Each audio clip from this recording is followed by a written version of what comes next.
उसको क्या किया जाएगा, टेस्ट किया जाएगा।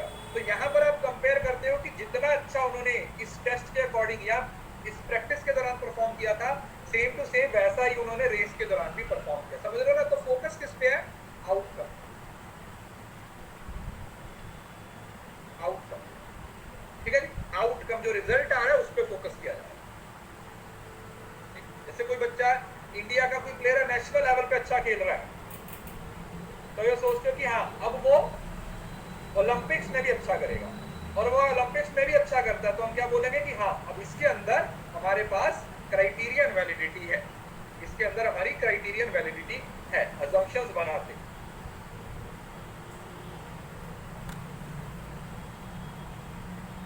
ठीक है। उम्मीद करता हूँ समझ आ गया। अब क्राइटेरियन के अंदर हमारे पास 4 अलग अलग तरीके की वैलिडिटी है, बहुत ध्यान से समझना। एग्जाम्पल है और अच्छे तरीके से दिमाग में बैठना। प्रेडिक्टिव का मतलब क्या हुआ? प्रेडिक्शन करना। प्रेडिक्शन का मतलब क्या होता है? फ्यूचर में क्या होगा, जो अभी बोला था। आउटकम बेस्ड है, वो फ्यूचर की बात है। It refers to the ability of test to predict a future outcome. Future outcome कुछ भी हो सकता है बिहेवियर। जैसे for example, a pre-employment test has predicted validity. It can accurately identify the applicant who perform well after a given amount of time. कि आप किसी को इंटरव्यू मतलब मेन जॉब देने से पहले आप उसका क्या कर लेते हो? टेस्ट ले लेते हो, टाइपिंग टेस्ट ले लेते हो या कोई, और उस टाइपिंग टेस्ट के बेसिस पे आप ये बोलते हो कि ये बंदा, इसको अगर ट्रेनिंग दी जाएगी तो आने वाले टाइम में ये अच्छा जॉब के लिए हमारी फिट बैठ जाएगा बंदा। कनकरेंट का मतलब क्या होता है? कनकरेंट का मतलब होता है सेम टाइम पे जब दो चीजों की बात। कनकरेंट का मतलब होता है सेम टाइम पे दो अलग अलग टेस्ट की बात। इसके अंदर हम एक एक्सपेरिमेंट ऑलरेडी कर चुके हैं, ध्यान से समझना। कनकरेंट का मतलब क्या हुआ कि एक एक्सपेरिमेंट आप ऑलरेडी कर चुके हो और उसका रिजल्ट हमारे पास है।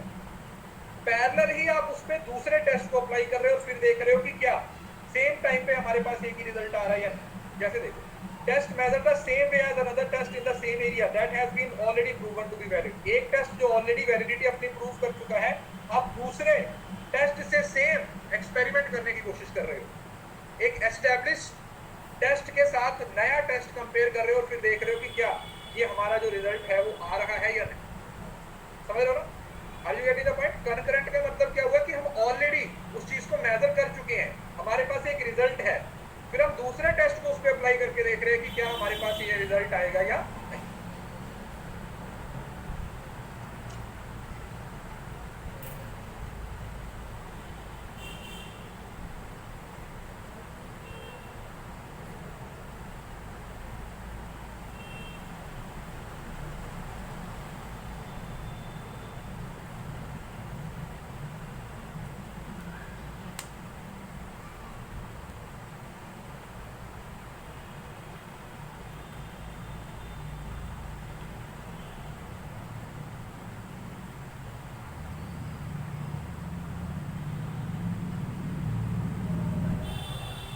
जैसे फॉर एग्जांपल एक सिंपल एग्जांपल लेता हूं।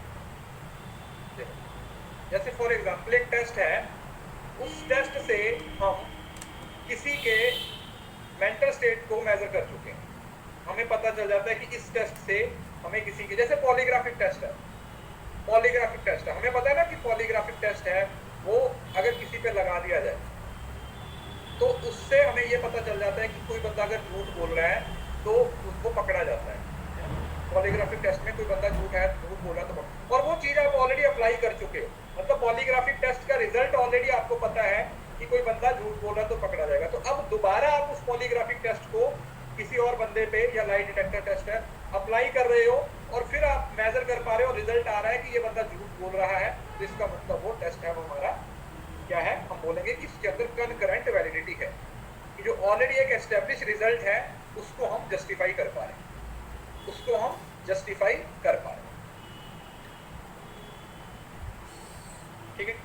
अब कन्वर्जेंट और डिस्क्रिमिनेंट के अंदर क्या होता है? देखो, कन्वर्जेंट का मतलब क्या होता है कि टेस्ट के लिए जो चीज मेजर करने वाली है, जो चीज मेजर करने वाली है उसको वो मेजर कर रहा है, और जो चीज मेजर नहीं करने वाली उसको वो लीव कर रहा है। Are you getting the point? Correlation की बात हो रही है। कन्वर्जेंट का मतलब क्या हुआ? एक टेस्ट के अंदर सपोज करो 10 चीजें हैं जो आपको स्टडी करनी है, और आप 10 की 10 चीजों को स्टडी कर रहे हो, तो इसका मतलब क्या बोल रहे हो कि कन्वर्जेंट रिलायबिलिटी वैलिडिटी है।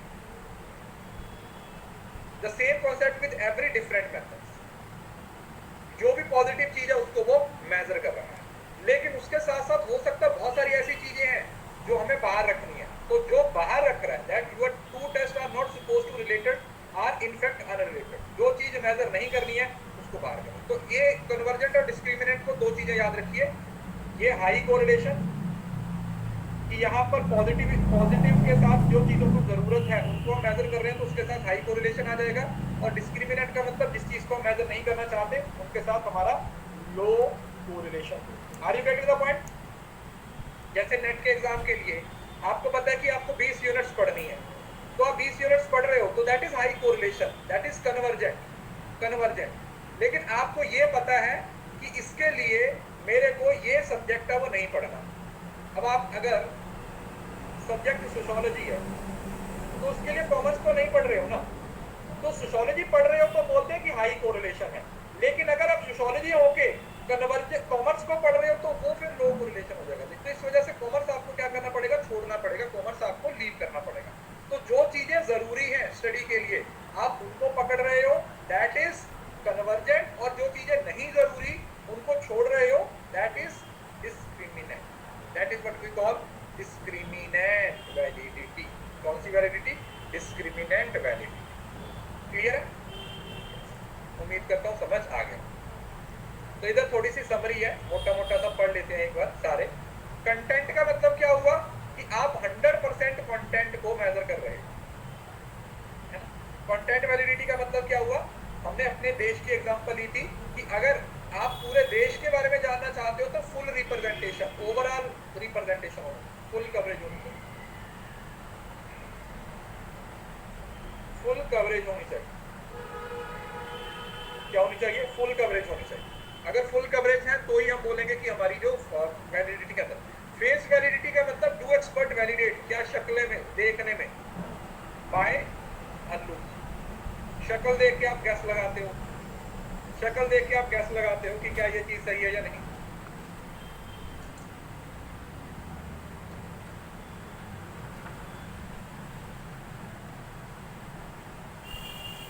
तीसरे नंबर पे आता है क्राइटेरियन। क्राइटेरियन का मतलब आउटकम, कि जो चीज हम जिस आउटकम के लिए है ना, जो बेंचमार्क के लिए हम ये एक्सपेरिमेंट कर रहे हैं, क्या उस बेंचमार्क तक हम पहुंच पा रहे हैं या नहीं, फाइनल रिजल्ट। कनकरेंट का मतलब क्या हुआ कि ऑलरेडी जो एक रिजल्ट आ चुका है, क्या ये दूसरा जो टेस्ट है सेम चीज पे लगाया जा रहा है, क्या उसके साथ मैच हो रहा है या नहीं। प्रेडिक्शन का मतलब क्या है कि आज एक टेस्ट को अप्लाई करके आने वाले टाइम में, फ्यूचर में क्या कर सकते हैं, उसको प्रेडिक्शन कर सकते हैं या नहीं कर सकते हैं। कंस्ट्रक्ट का मतलब क्या होता है, कॉन्सेप्ट एज थ्योराइज्ड, मतलब जिसको डायरेक्टली मेजर नहीं किया जा सकता। कन्वर्जेंट का मतलब हाई कोरिलेशन, और डिस्क्रिमिनेंट का मतलब नो कोरिलेशन, लो कोरिलेशन।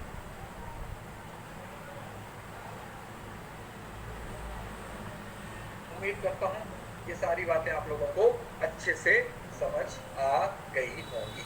ये आपका पूरा टॉपिक है वैलिडिटी।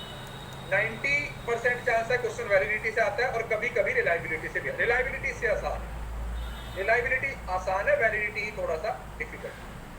प्रिडिक्टिव का मतलब होता है बेटा प्रिडिक्शन करना, एक चीज को आज अप्लाई करके आने वाले टाइम में क्या वो चीज रिजल्ट देगी या नहीं।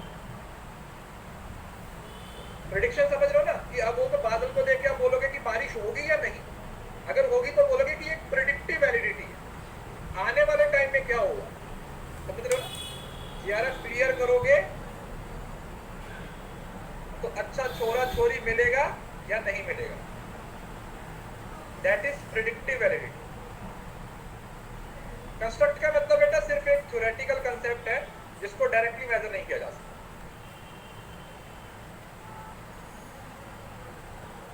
जिसको डायरेक्टली मेजर नहीं किया जा सकता। पॉपुलेशन तो मतलब लार्ज, एक पॉपुलेशन पे रियल लाइफ, मतलब sample to population normal, sample से पॉपुलेशन, ये एक सैंपल है उसको पॉपुलेशन पे अप्लाई किया। अरे क्राइटेरिया ही तो बता रहा हूं यार, आउटकम जो डिसाइड किया है क्या उस आउटकम को मेजर कर रहे हैं या नहीं। अब आप तो सारी दोबारा पूछ रहे हो यार, हद करते तुम सुनते नहीं हो क्या।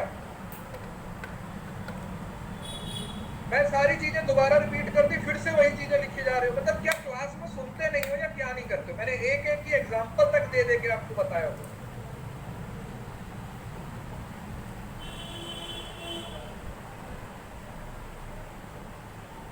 इस वजह से अगर आपको अभी भी दिक्कत है तो एक बार रिकॉर्डिंग देख लीजिए, you can watch the recording. मैंने अपने एंड से बहुत अच्छे तरीके से क्लियर करने की कोशिश की।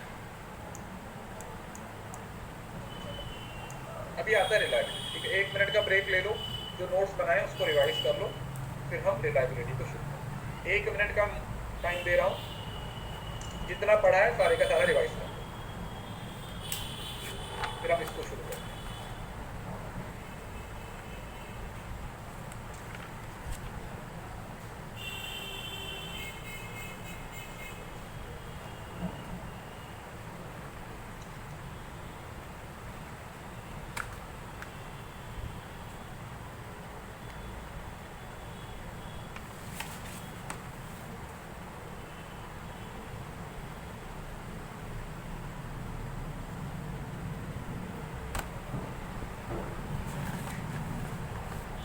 पॉडकास्ट का नाम क्या था जो आपने सजेस्ट किया?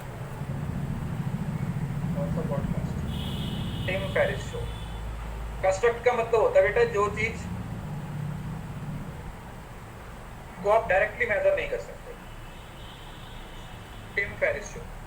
कनकरेंट और कन्वर्जेंट में डिफरेंस यही है, कन्वर्जेंट का मतलब है बेटा कि कोरिलेशन की बात कर रहे हैं, कनकरेंट का मतलब एक टेस्ट की वैलिडिटी को ऑलरेडी चेक किया जा चुका है और उसी को दोबारा दूसरे सिचुएशन में दूसरे टेस्ट में अप्लाई करें।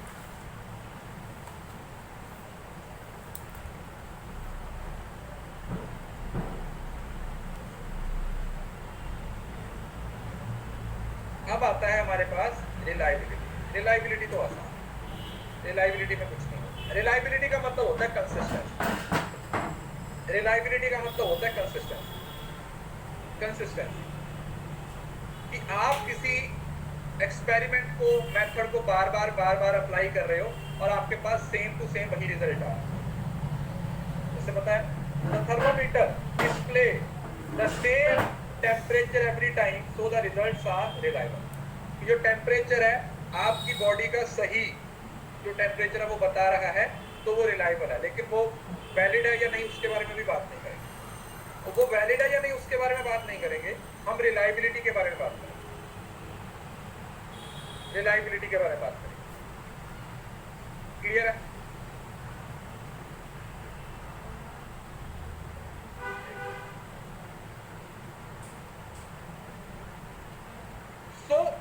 अभी थोड़ी देर पहले हमने समझा कि रिलायबिलिटी का सीधा कनेक्शन कंसिस्टेंसी से है, वैलिडिटी से नहीं है। तो मतलब अगर कोई चीज बार बार एक ही रिजल्ट दे रही है तो अब उसको रिलायबल तो बोलो। जैसे मैं बोलूं कि एक बंदा है, बोलता कि सर पिछले 10 अटेम्प्ट, सर 10 अटेम्प्ट किए मैंने, 10, हर अटेम्प्ट में सर 40 से 45% नंबर आ रहे हैं मेरे सर, बहुत कंसिस्टेंट हूँ सर, मैं फेल हो रहा हूँ। सर रिलायबिलिटी चेक करो मेरी, सर रिलायबिलिटी तो चेक करो सर, पिछले 10 अटेम्प्ट से सर 40 से कभी कम नहीं होने दिया और 45 से कभी बढ़ने नहीं दिया सर, 10 अटेम्प्ट से सर फेल हो रहा हूँ। ऐसी है कंसिस्टेंसी किसी की दुनिया में? ऐसी है रिलायबिलिटी किसी की दुनिया में? तो भाई बहुत टाइम है तेरे पास, 5 साल हो गए तेरे को लगे हुए, 5 साल लगे हुए हो गए तेरे को, इतना टाइम हमारे पास तो नहीं है, इतना टाइम हमारे पास तो नहीं है। So that means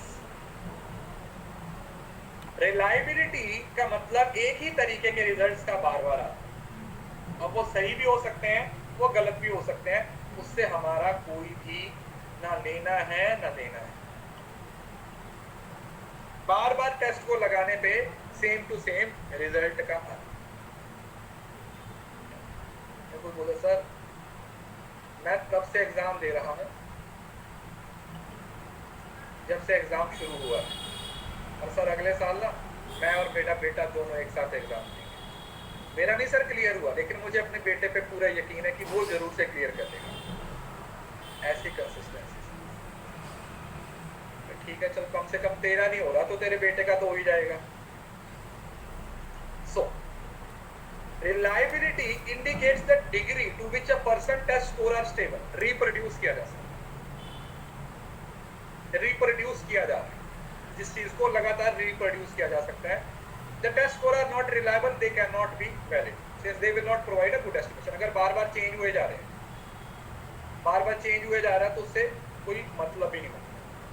there can not be validity without reliability, there can be reliability without validity. Reliability तो हो सकती है वैलिडिटी के बिना, लेकिन वैलिडिटी नहीं हो सकती रिलायबिलिटी। मतलब अगर वैलिडिटी है तो रिलायबिलिटी आएगी ही आएगी, लेकिन अगर कोई चीज़ रिलायबल है तो वो वैलिड होगा या नहीं होगा, इसके बारे में मैं ऑलरेडी आप लोगों को बहुत बार चीज़ें बता चुका हूँ। तो अब इसको मैं और दोबारा और डिटेल में नहीं खींचूंगा। सिंपल बताया था कि वैलिड है तो इसका मतलब रिलायबल होना ज़रूरी है। तो ऐसे बात, ऐसे फोटो देखो, एक सुंदर तस्वीर,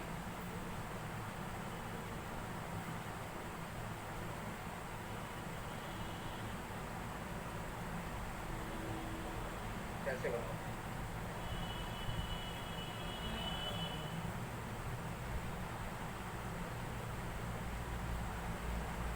अगर ये पूरा वैलिड है तो इसके अंदर रिलायबिलिटी सारी की सारी आएगी, लेकिन अगर ये सिर्फ रिलायबल है तो इसके अंदर पूरी वैलिडिटी होगी या नहीं होगी, इसके बारे में कुछ कह नहीं सकते। That simply means all valid instruments are reliable, but all reliable instruments are not valid। ठीक है, अब याद हो जाएगा, ये लाइन याद हो जाएगी।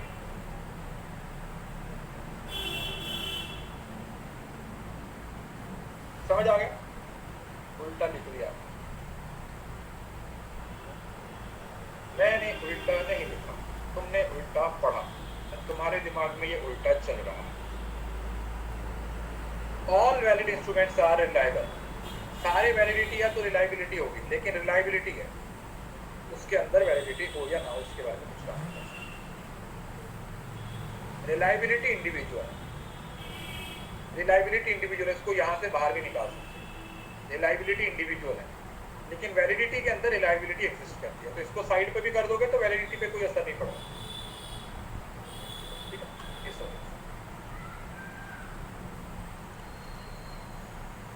इंटरनल कंसिस्टेंसी, रिलायबिलिटी का मतलब एक तरीके से इंटरनल कंसिस्टेंसी है, मतलब जो और एक इंस्ट्रूमेंट के अंदर की जो सारी आइटम्स है, क्या वो आपस में मिलके एक ही तरीके का रिजल्ट दे रही हैं या नहीं, उसी कंस्ट्रक्ट को मेजर कर रही है या नहीं कर रही। So you can calculate internal consistency without repeating the test और involving other researcher. So it is good way of assessing reliability when you only have one data set. मतलब आप एक डेटा सेट पे आपने अपना टेस्ट अप्लाई कर, ठीक है, एक डेटा सेट है उस पर आपने अपना टेस्ट लगा दिया, फिर उसी डेटा सेट पे आपने दोबारा अपना टेस्ट लगा दिया, और फिर उसी डेटा सेट पे आपने तीसरी बार अपना टेस्ट लगा दिया, तो आपको पता चल जाएगा कि ये हमारा रिजल्ट रिलायबल है या नहीं है। अगर तीनों बार आपके रिजल्ट मोर और लेस इक्वल आ रहे हैं तो आपको बाहर भी किसी बंदे की जरूरत नहीं है, मतलब आपको बाहर किसी की जरूरत नहीं है, आप खुद ही टेस्ट पे खुद ही चीजों को बार बार क्या कर रहे हो, अप्लाई कर रहे हो। सेम तरीके के रिजल्ट है वो आप लोगों के पास आ रहे हैं, होमोजेनियस रिजल्ट आ रहे हैं, तो कंसिस्टेंट रिजल्ट आ रहे हैं, तो इसका मतलब इंटरनली आप उसको इंटरनल कंसिस्टेंसी आप अपने एंड से चेक कर सकते हैं। क्लियर है? अब इसकी जरूरत क्या है, इससे हमें ये पता चलेगा कि जो एक टेस्ट की सारी आइटम्स है भाई वो एक ही बारे में बात कर रहे हैं। क्या समझने की कोशिश की, आप एक टेस्ट के अंदर 36 आइटम्स हैं, अगर वो कंसिस्टेंट है तो 36 की 36 एक ही चीज के बारे में बोलेंगे, या 36 नहीं तो कम से कम 34-35 एक ही चीज के बारे में बोलेंगे। इससे हमें ये पता चल जाता है कि हमारा टेस्ट एकदम से सही है। लिखा ना, you have to make sure that all the items really do reflect the same thing. एक ही चीज के बारे में क्या कर रहे हैं, वो रिफ्लेक्ट कर, you are reflecting about only one thing, एक ही चीज के बारे में आप क्या कर रहे हो, रिफ्लेक्ट कर रहे हो सारी चीज। जैसे होता है कि एक टीचर क्लास को पढ़ाता है, 36 बच्चों की क्लास को पढ़ा रहा है, तो बोलते हैं कि ये देखना कि टीचर की जो टीचिंग है वो कितनी रिलायबल है, तो पहली बार में टीचर ने एक लेक्चर लिया, बच्चों को बहुत अच्छे तरीके से समझ आया, फिर वही लेक्चर या फिर कोई दूसरा लेक्चर दोबारा उस क्लास में जाके लिया तो भी बच्चों को उतना ही समझ आया। तो मतलब सब बच्चों को समझ आ रहा है, तो इंटरनल कंसिस्टेंसी को ये क्या कर रहा है, लीड कर रहा है। बोल सकते हैं कि टीचर की जो मेथोडोलॉजी है वो रिलायबल है, उस पर भरोसा किया जा सकता है, उस पर भरोसा किया जा सकता है कि हाँ यार टीचर अच्छा पढ़ाता है, ठीक ठाक पढ़ा लेता है, टीचर अच्छा पढ़ाता है, टीचर ठीक ठाक पढ़ा लेता है, इस पर भरोसा किया जा सकता है, राइट। अब इसके अंदर हम 3-4 चीजों को चेक करते हैं। इसके अंदर स्टेबिलिटी और कंसिस्टेंसी, ठीक है, इसकी क्लासिफिकेशन इतनी इंपॉर्टेंट नहीं है, लेकिन ये जो टाइप्स हैं वो इंपॉर्टेंट है। देखो पहला होता है टेस्ट रीटेस्ट रिलायबिलिटी। पहले इधर सिंपल समझ लो, आगे एग्जांपल से समझो। टेस्ट रीटेस्ट का मतलब क्या हुआ कि वही टेस्ट को आप ही दोबारा रिपीट कर रहे हो। आपने एक टेस्ट कल किया, उसी टेस्ट को दोबारा 4 दिन के बाद आप खुद ही कर रहे हो, बार बार उसी टेस्ट को अप्लाई कर रहे हो, ठीक है। एक चीज पे आपने एक्सपेरिमेंट किया, आज उसी चीज पे वही एक्सपेरिमेंट आपने किया 4 दिन के बाद। जैसे लॉन्गिट्यूडनल स्टडी होती है ना, that is related with test retest reliability. हम ये देखेंगे कि अच्छा है, जो रिजल्ट कल आया था वैसा ही रिजल्ट आज आया है, वैसे रिजल्ट परसों आया था, वैसे रिजल्ट चौथे आया था, तो result same to same ditto उसी तरीके से आ रहा है जिस तरीके से हम चाहते हैं। जिस तरीके का रिजल्ट हम चाहते हैं सेम टू सेम उसी तरीके का रिजल्ट हमें देखने को मिल रहा है, उसी तरीके का रिजल्ट हमें देखने को मिल रहा है।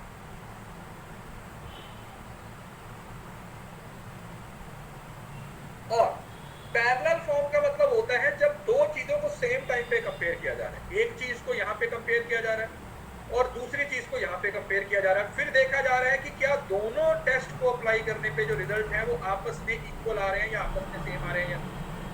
पैरेलल फॉर्म का मतलब समझ आया, हमारे पास दो कंपेरेबल सेट ऑफ मेजर्स हैं, तो एक चीज को मेजर कर रहे हैं, दूसरा सेम टाइम पे कर रहे हैं। जैसे पहले कनकरेंट में अलग था, कनकरेंट वैलिडिटी में क्या बोल रहा था, कनकरेंट वैलिडिटी में आप एक टेस्ट को अप्लाई करके उसके रिजल्ट ऑलरेडी निकाल चुके हो, यही था। आप एक टाइम पे रिजल्ट ऑलरेडी निकाल चुके हो, दूसरी बार जब आप उस चीज को अप्लाई कर रहे हो तो उसको कंपेयर करें। अब इसके अंदर ऐसा नहीं है, दो कंपेरेबल सेट ऑफ मेजर हैं, वो एक ही चीज को मेजर कर रहे हैं और उसके बाद हम देखेंगे कि दोनों के रिजल्ट क्या है जो कंपेयर किए गए हैं वो सेम आए हैं या। जैसे एक बच्चे के पेपर को दो अलग अलग टीचर चेक कर रहे हैं, एक टीचर मतलब मेरे सपोज करो मैंने एक पेपर दिया, उस पेपर को आपने भी चेक किया और किसी दूसरे टीचर ने भी सेम टाइम पे चेक किया, और उन्होंने देखा कि जितने नंबर मैंने दिए थे उतने ही दूसरे टीचर ने दिया, तो हम इसको क्या बोल देंगे कि पैरेलल फॉर्म रिलायबिलिटी है, कि सेम टाइम पे हम उस चीज की रिलायबिलिटी को चेक करें, सेम टाइम पे हम उस चीज की रिलायबिलिटी को चेक करें, ठीक है। इंटरनल कंसिस्टेंसी का मतलब क्या हुआ, respondents response to all items in a measure, वही जो हमने स्टार्टिंग में पढ़ा कि क्या सारी आइटम्स, जितनी आइटम्स हैं उस इंस्ट्रूमेंट की, क्या वो सारी एक ही तरफ इशारा कर रही हैं, है ना, कि क्या वो सारी आइटम्स हैं जो इंस्ट्रूमेंट की, क्या वो एक ही साइड इशारा कर रही हैं। ऐसा तो नहीं है कि आधी आइटम कुछ बोल रही है और आधी आइटम कुछ बोल रही है। तो अगर वो सारी आइटम्स एक ही तरफ इशारा कर रही हैं, क्लास के सारे बच्चे ये बोल रहे हैं कि टीचर अच्छा पढ़ा रहा है, तो हम उसको क्या बोल देंगे, inter consistency reliability. Inter rater reliability का मतलब है यहां पर टेस्ट तो सेम रहता है, टेस्ट तो सेम रहता है लेकिन रेटर चेंज हो जाता है। उसी टेस्ट को पहले मैंने अप्लाई किया, मैंने किया, उसी टेस्ट को फिर दूसरे रेटर ने अप्लाई किया कुछ टाइम के बाद। जैसे पैरेलल फॉर्म में क्या हो रहा था, सेम टाइम पे चेक कर रहे थे। इंटर रेटर का मतलब है कि टेस्ट एक है लेकिन अलग अलग टाइम पे तो अलग अलग रेटर उसको क्या कर रहे हैं, परफॉर्म कर रहे हैं। फॉर एग्जांपल जैसे सपोज करो टेस्ट ए है, ध्यान से सुनो, कोई टेस्ट ए है, मैंने आज इसको परफॉर्म किया, मेरे पास रिजल्ट आया 10%। इसी टेस्ट को रेटर भी, सपोज करो मैं हूं एक्स और ये रेटर वाई है, इसने उसी टेस्ट को 4 दिन के बाद अप्लाई किया और इसका रिजल्ट आ गया 11%। तो हम क्या बोलेंगे कि इंटर रेटर रिलायबिलिटी है या नहीं है, इंटर रेटर रिलायबिलिटी एग्जिस्ट कर रही है या नहीं कर रही है, यस कर रही है, मोर और लेस तो सेम ही आ रहा है, उसका 10% आया था, इसका 11%। तो डिफरेंट टाइम पे जब दो अलग अलग रेटर उसको चेक कर रहे हैं, दो ऑब्जर्वर एक सिंगल फिनोमिना को अलग अलग टाइम पे ऑब्जर्व कर रहे हैं, इसको क्या बोलते हैं, that is what we call inter rater reliability. Then आता है स्प्लिट हाफ रिलायबिलिटी। अब इसके अंदर आप क्या करते हो, स्प्लिट हाफ का मतलब होता है एक इंस्ट्रूमेंट को दो टुकड़ों में तोड़ देना और फिर इस वाले हिस्से के रिजल्ट को इस वाले हिस्से के साथ कंपेयर करना और देखना कि क्या दोनों हिस्से सेम रिजल्ट दे रहे हैं या नहीं। हाफ स्प्लिट हाफ मतलब समझ रहे हो ना, टुकड़े कर देना। इंटरनल कंसिस्टेंसी को चेक करना कि जो रिजल्ट इधर से निकल के आ रहा है क्या सेम रिजल्ट इधर से भी निकल रहा है या नहीं। 50-50 की बात करते हैं, ठीक है। ये तो मोटा मोटा है, अब हम इनको एक एक करके डिटेल में समझने की कोशिश करते हैं, ठीक है।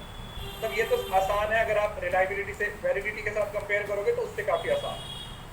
पहला आता है टेस्ट रीटेस्ट। टेस्ट रीटेस्ट का मतलब क्या हुआ, कोशिश करते हैं, ठीक है। तो इधर से रिलायबिलिटी सिंगल फिर के बाद परफॉर्म कर रहे हैं फॉर एग्जांपल जैसे इसी आ गया इसका 11 अगर आपके साथ inter 50-50 A group of participants complete a questionnaire designed to measure personality trait. If they repeat the questionnaire days, weeks or month and answer the same, that is high retest rate. आप लोगों का एक test लिया, suppose करो मैंने research का, आज आपने अच्छा परफॉर्म किया और फिर वही टेस्ट मैंने आप लोगों का 1 महीने के बाद लिया, फिर आपने अच्छा परफॉर्म किया, तो वो लॉन्गिट्यूडनल वाला जो फंडा है वो आपके टेस्ट रीटेस्ट में काम करता है। कौन सा? लॉन्गिट्यूडनल वाला।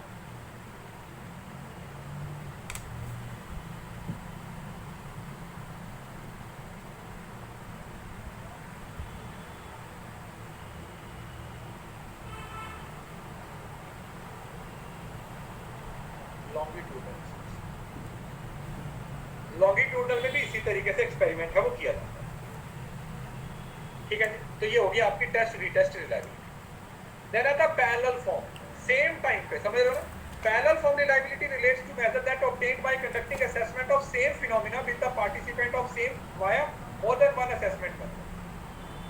सेम ग्रुप है, सेम एक्सपेरिमेंट है, लेकिन जो असेसमेंट मेथड है वो दोनों अलग अलग है। जैसे the level of employee satisfaction of ABC may be assessed with questionnaire, in-depth interview and focus group and result can be compared। मतलब एक क्लास के अंदर बच्चों से इंटरव्यू भी ली जा सकती है, रिटन टेस्ट भी लिया जा सकता है, ओरल टेस्ट भी लिया जा सकता है और उसके बाद देखेंगे कि क्या तीनों में बच्चों की परफॉर्मेंस सेम आ रही है या नहीं आ रही। समझ आया? पैरेलल फॉर्म का मतलब होता है कि एक ही फिनोमिना को अलग अलग टेस्ट के साथ कंपेयर करना और फिर डिफरेंट मेथड से निकलने वाली एक्यूरेसी को डिफरेंट मेथड से आने वाले रिजल्ट को कंपेयर करना और ये देखना कि क्या ये जो रिजल्ट आ रहे हैं वो सेम है या नहीं। राइट? समझ आ गया? लिखा हुआ ना। हम बच्चों की सपोज करो बच्चों का इंटेलिजेंस चेक करना चाहते हैं, तो पहले हमने उनका इंटरव्यू लिया, कुछ स्कूल उनके इंटरव्यू में आए, फिर हमने उनका रिटन टेस्ट लिया तो स्कूल रिटन टेस्ट में आए, फिर उसका हमने ओरल टेस्ट लिया तो ओरल टेस्ट हुआ। तो इस तरह से आप इंटरव्यू के स्कोर को ओरल टेस्ट के साथ और ओरल टेस्ट के स्कोर को जो हमारा रिटन टेस्ट है, तीनों के स्कोर को आपस में कंपेयर करेंगे और फिर देखेंगे कि कितने रिलायबल रिजल्ट आ रहे हैं, कितने रिलायबल रिजल्ट आ रहे हैं। That will be known as parallel form reliability. क्या बोलेंगे? Parallel form reliability. क्या बोल देंगे इसको? Parallel form reliability. किसी को इस बात में कोई तकलीफ, किसी को इस बात में कुछ दिक्कत, कुछ समझ नहीं आया? देखो ये आसान है, ठीक है। वैलिडिटी थोड़ी सी कंफ्यूज करती है, लेकिन मैंने आपको बता दिया इस टॉपिक को आज कम से कम 3 बार रिवाइज करना है। फ्री टाइम रिवीजन दोगे तब ये टॉपिक आपको याद होगा, नहीं तो पेपर में जाके कंफ्यूजन हमेशा रहेगी। तो इसको बार बार रिवाइज करना है कि कोई दिक्कत ना आया, ठीक है जी। इसको बार बार रिवीजन करना है, चलेगा? बस खत्म ही है, 2 रह गए। इंटरेक्टर तो ये मैंने आप लोगों को बता दिया। उसी टेस्ट को पहले मैंने परफॉर्म किया, उसी टेस्ट को फिर किसी दूसरे बंदे ने परफॉर्म किया और हमने अपने अपने टेस्ट को क्या किया? स्कोर किया, स्कोर को कंपेयर किया, ठीक है। पहले मैंने उस टेस्ट को कंपेयर किया तो 10 में से 10 नंबर दिए, दूसरे ने भी 10 में से 10 दिए, तीसरे ने भी 10 में से 10 दिए। तो आप क्या बोल सकते हो कि यहाँ पर हाई इंटर-रेटर रिलायबिलिटी, कि रेटर अलग अलग है, फिनोमिना सेम है, टेस्ट सेम है और फिर लास्ट में रिजल्ट भी सेम आ रहे हैं। जैसे कई बार होता है ना, जैसे स्कूल में क्या होता है, नॉर्मली जो टॉपर की कॉपी होती है ना उसको 2-3 टीचर से चेक करवाया जाता है। नॉर्मली ऐसा होता है, टॉपर की कॉपी को 2-3 टीचर से चेक करवाया जाता है, ये देखने के लिए कि क्या सच में ये टॉपर है या नहीं। कि सच में ये टॉपर है भी या नहीं, कि मैं देखूं, ऐसा तो नहीं है कि कोई पार्शियलिटी कर रहा है, ऐसा तो नहीं है कि ये कोई पार्शियलिटी कर रहा है। जैसे पीछे वो एक आई थिंक यूपी या बिहार की बहुत वायरल हुई थी न्यूज, जिसको 10वीं में जिस लड़की को टॉप करवा दिया था, उसको सब्जेक्ट्स के नाम भी नहीं आ रहे थे। से पूछा आप कौन से सब्जेक्ट में, पॉलिटी, बोल रही है मैं पॉलिटिकल सोशियोलॉजी पढ़ रही हूँ, पॉलिटिकल सोशियोलॉजी। बोले ये कौन सा सब्जेक्ट है, पॉलिटिकल सोशियोलॉजी? तो जिंदगी निकल गई, ऐसा नाम ही नहीं सुना हमने कभी।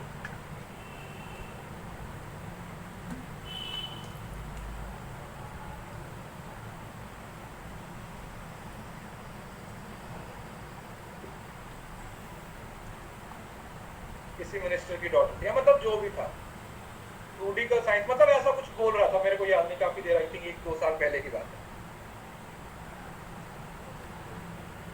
प्रोडिजियल साइंस कुछ भी बोल रहे हैं।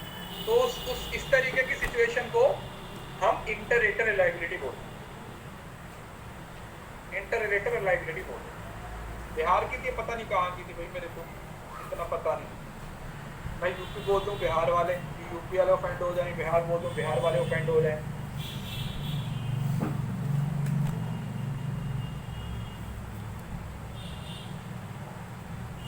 बिहार की, जबकि हमारी क्लास में यूपी और बिहार के दोनों के ही बच्चे बड़े प्यारे हैं, दोनों ही स्टेट्स के बच्चे बहुत प्यारे हैं। ऐसा भी नहीं है कि हाँ यूपी वालों को बोले कि तुम और बिहार वालों को बोले तुम। ज्यादातर बच्चे अपन की क्लास में जो ज्यादातर बच्चे आते हैं वो नॉर्थ से ही आते हैं। मोस्टली बच्चे 3-4 स्टेट में से सबसे ज्यादा बच्चे आते हैं। मैं बताता हूँ जो ज्यादा नंबर है ना, वो है जैसे पंजाब, यूपी, बिहार, राजस्थान, दिल्ली, झारखंड, यहाँ से हाँ वेस्ट बंगाल, ये 5-6 स्टेट्स हैं। हरियाणा, तो हाँ हरियाणा और हिमाचल मतलब जो पंजाब के साथ ही लगते हैं। तो इधर से सबसे ज्यादा, हाँ एमपी के भी बच्चे, और असम, हाँ असम के भी बहुत सारे बच्चे आते हैं, असम, यस, और उत्तराखंड भी। मतलब बाकी कुछ में तो चलो ऐसे तो हर जगह से आते हैं, लेकिन इनका नंबर ज्यादा है, इनका नंबर ज्यादा है, इनका नंबर ज्यादा। हाँ पढ़ने वाले हैं। चलो ये हो गया आपका। इसके बाद इंटरनल कंसिस्टेंसी। इंटरनल कंसिस्टेंसी का मतलब क्या हुआ, जब टेस्ट के अंदर चेक करो, देखो you designed a questionnaire to measure self esteem. If you randomly split the result into two halves, there should be strong correlation between two sets of results. If two results are different, they indicate low internal consistency. Internal consistency बोल देते हैं, या इसको आप inter item consistency बोलते हैं। मैं आपको बताता हूँ इंटर आइटम कंसिस्टेंसी का मतलब क्या होता है। ध्यान से, इंटर आइटम कंसिस्टेंसी, इसमें आप अपने टेस्ट को 2 हिस्सों में तोड़ते नहीं हो। ध्यान से सुनो, आप इसको अपने टेस्ट को 2 हिस्सों में तोड़ते नहीं हो, आप सारी आइटम्स की कंसिस्टेंसी को चेक करो। समझ रहे हो? सपोज करो 4 या सपोज करो 12 सवाल है, ठीक है, ध्यान से समझना। सपोज करो 12 सवाल है, तो 12 सवाल 12 आइटम हो गए, ठीक है। एक टेस्ट के अंदर 12 सवाल है, क्वेश्चन है उसके अंदर 12 सवाल है, और 12 के 12 सवाल आप किसी के एटीट्यूड को मेजर करना चाहते हो, तो आपके 12 के 12 सवाल उसके एटीट्यूड के बारे में, पहली बात। और एक ही चीज के बारे में बात करो, ऐसा नहीं है कि पहला ये सवाल तो पॉजिटिव हो, ये उसी को काउंटर कर रहा हूँ, ये नेगेटिव हो। समझ रहे हो? ये सब का पॉइंट कॉन्ट्राडिक्टरी सवाल है, तो इसका मतलब इंटरनल कंसिस्टेंसी नहीं है। मतलब एक बुक आप ले आओ फॉर एग्जांपल, उसके 2 चैप्टर हैं, मतलब सीधा बोलूं तो यार there should be no hypocrisy. खत्म करो इस तरीके से, हिपोक्रेसी नहीं होना चाहिए कि एक चीज तो बोली है कि ऐसा है और आगे वाली चीज बोलती है ऐसा नहीं है। Yes sir, are you getting the point? So internal consistency या इंटर आइटम कंसिस्टेंसी बोल देते हैं। इसका मतलब है कि जो सारी आइटम्स है ना, वो आपस में भी एक दूसरे को भाई काट छांट ना कर रही है। ऐसा ना हो कि एक आइटम कुछ और बोल रही है, दूसरी आइटम कुछ और बोल रही है, तीसरी कुछ और बोल रही है। अगर एक आइटम ए को ए बोल रही है, तो दूसरी आइटम भी ए को ए ही बोलेगी, तीसरी आइटम भी ए को ए ही बोलेगी, चौथी आइटम भी ए को ए ही बोलेगी। कोई भी आइटम एक दूसरे के साथ कॉन्ट्राडिक्ट नहीं करेगी, कोई भी आइटम एक दूसरे के साथ झगड़ा नहीं करेगी।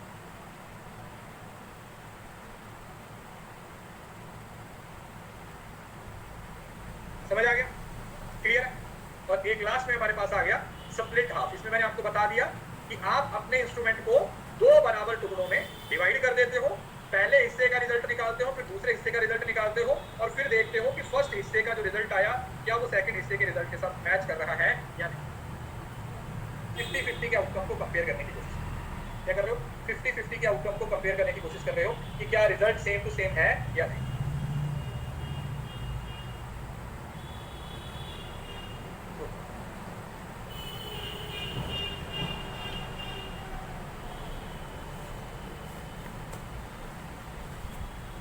सपोज करो जैसे आपको एक स्कोर दिया हुआ है, उसमें कुछ आइटम्स इवन है और कुछ आइटम्स ऑड है, तो आप क्या करते हो, पहले इवन आइटम्स की कंपैरेटिबिलिटी निकालते हो और फिर ऑड आइटम्स की कंपैरेटिबिलिटी निकालते हो, फिर उसको कंपेयर करते हो कि क्या इवन और ऑड आपको सेम रिजल्ट दे रहा है या नहीं। जैसे सेमेस्टर एग्जाम होते हैं ना, पहला सेमेस्टर और दूसरे सेमेस्टर, क्या उसमें सेम टू सेम रिजल्ट आ रहा है आपका या नहीं? ऐसा कि सेम टू सेम रिजल्ट आ रहा है, पहले सेमेस्टर में आपने अच्छा परफॉर्म किया तो दूसरे में भी अच्छा परफॉर्म किया, तो हम बोलेंगे कि एक साल की आपकी जो परफॉर्मेंस अच्छी है। यस और तब हम ये चेक करते हैं कि आपकी जो एक्चुअली में तुम्हारी जो परफॉर्मेंस है भैया वो सही है, एक्चुअली में तुम्हारी जो परफॉर्मेंस है वो क्या है, सही है। बताइए, किसी को इस बात में कोई तकलीफ, किसी को कोई पॉइंट समझ नहीं आया हो तो पूछ लो।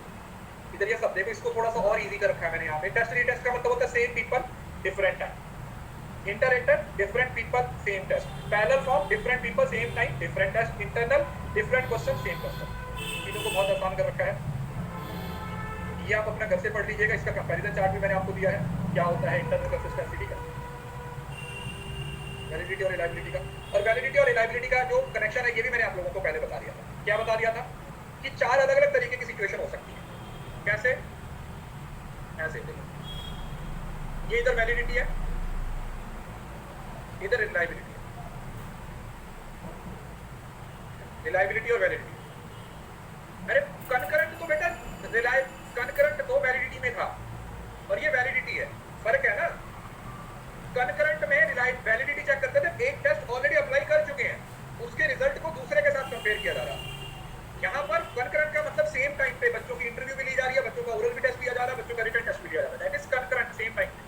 सॉरी पैरेलल फॉर्म, कनकरेंट में पहले एक टेस्ट लगा दिया, लेकिन पैरेलल में एक ही टाइम पे दो तीन टेस्ट लगाया जाता है।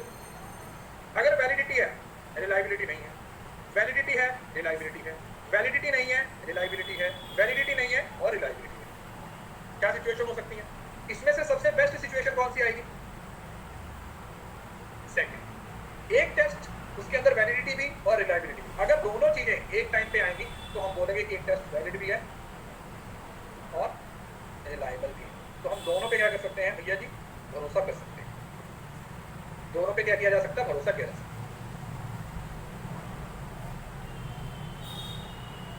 दोनों पे भरोसा किया जा सकता है।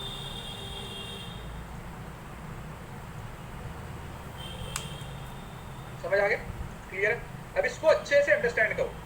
पूरा नोट्स बनाए होंगे, या तो नोट्स को प्रॉपर्ली देखो दोबारा। आज ही इस टॉपिक को 2 से 3 बार रिवाइज करोगे तो ही ये टॉपिक याद होगा, अदरवाइज ये टॉपिक भूल जाओगे। ट्रस्ट मी, मेरा एक्सपीरियंस है, ये टॉपिक आप भूल जाओगे अगर आपने आज इसको 2 से 3 या 4 बार रिवाइज नहीं किया। या तो ऐसा करो, आज एक दिन सिर्फ और सिर्फ वैलिडिटी की सारी टाइप्स को रिवाइज कर लो, कल सारी की सारी रिलायबिलिटी की टाइप्स को रिवाइज करो, और परसों दोनों की रिलायबिलिटी को क्या करो, चेक करो।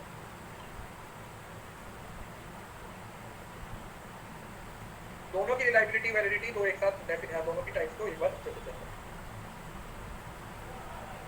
थ्रेड्स अलग से हम स्पेशल क्लास में करेंगे, थ्रेड्स अलग होते हैं। अभी 1 बजे क्लास है पेपर 2 की। ये इतना ही टॉपिक था, अब इसको अच्छे से रिवाइज कीजिए। पेपर 1 की क्लास अब कल होगी, दूसरी अभी पेपर 1 की क्लास।